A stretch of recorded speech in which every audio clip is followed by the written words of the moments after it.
The Mysteries of Pauline Kael by Camille Paglia from Salon.com, October 26, 2011. One of the things I most loved in Brian Kellow's terrific new biography of Pauline Kael was her open contempt for professors of English and film studies. Although she was very well read before and after her college years at Berkeley, she rightly detested pretension and pomposity. It was a revelation to me, thanks to Kellow's ace research, that Kael, who had been born on a chicken farm in Petaluma, emerged from a bohemian San Francisco milieu suffused with beat radicalism.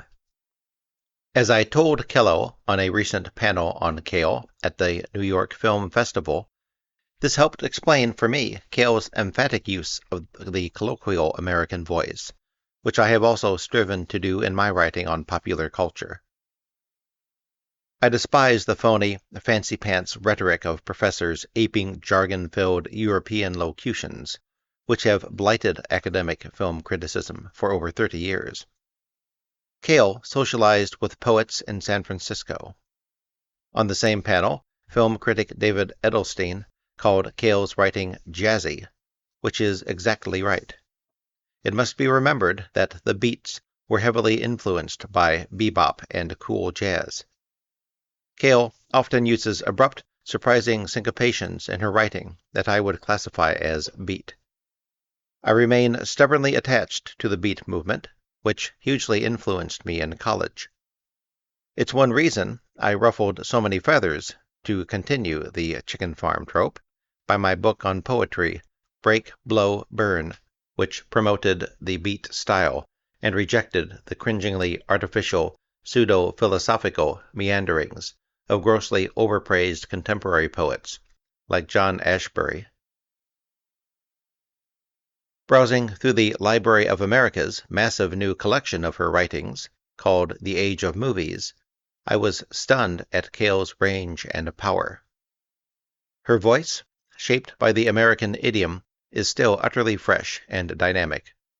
She is a superb role model for young writers. She has a keen eye for crisp detail and a lust for both attack and celebration. This is a perfect moment for the release of the Kellow and Library of America books. Cultural criticism is in the dumps. Nothing important is coming out of academe, and the serious journal magazines are insular and verbose. Film criticism has waned, and the web is overrun with gassy, sniggering, solipsistic snark.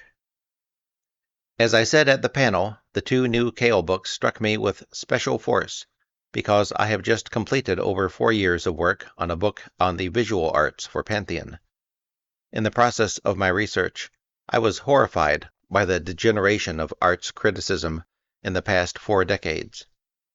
What excited me anew about Kael's work is that, even though she was writing solely about movies, she was constantly inventing fascinating paradigms and templates for talking about the creative process, as well as the audience's imaginative experience of performance. Because most of my career in the classroom has been at art schools, beginning at Bennington in the 1970s, I am hyper-aware of the often grotesque disconnect between commentary on the arts and the actual practice or production of the arts. Kael had phenomenal intuition and gut instinct about so many things: the inner lives of directors and actors, the tangible world of a given film, the energy of film editing. I find Kael stimulating and provocative even when I disagree with her. That's the entire point of good writing: to force the reader to think independently. For example, I loved the decadent European art films that she mocked, above all La Dolce Vita. But her scathing satire of those films was hilarious and persuasive in its own way. I am also very fond of Rich and Famous, George Cukor's last film, over which Kael got into big trouble because gay activists thought her review was homophobic. Preparing for the panel, I viewed that film again via Netflix, and was startled to see that, yes, There is indeed a glaring male hustler moment in there that makes no sense whatever in heterosexual terms. So Kael was right about that. But I can't understand why she failed to appreciate how well Jacqueline Bisset and Candice Bergen work together as a quarreling comic duo. They are fabulous. And then there is Kael's hostility to Alfred Hitchcock, which seems inexplicable in a major film critic, particularly since she was so enthusiastic about Brian De Palma's Dressed to Kill, which is a Hitchcock tribute. Because Hitchcock is one of my favorite directors, I wrote a book on The Birds for the British Film Institute's Film Classics series. I have always been mystified by Kael's attitude. When I raised this issue at the film festival, it led, I think, to a breakthrough.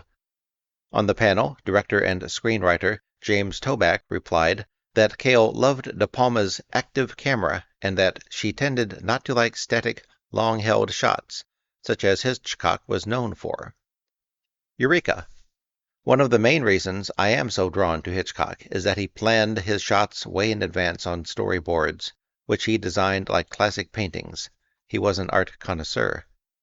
It's why he found shooting on set boring, because he had already composed the film in his head.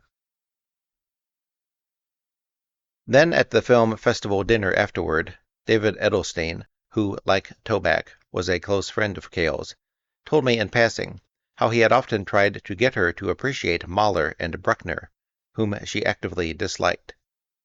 Kellow describes how her memorial service ended with her favorite Baroque music.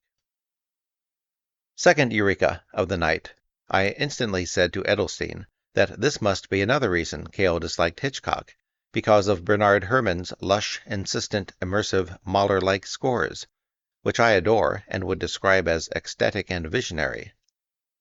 Edelstein remarked that, in general, Kael was not interested in the transcendent. This is just one example of the exhilarating train of associations triggered by a daring, opinionated, and sometimes cantankerous writer like Kael. We are in desperate need of original minds and voices like hers. Thank you for listening.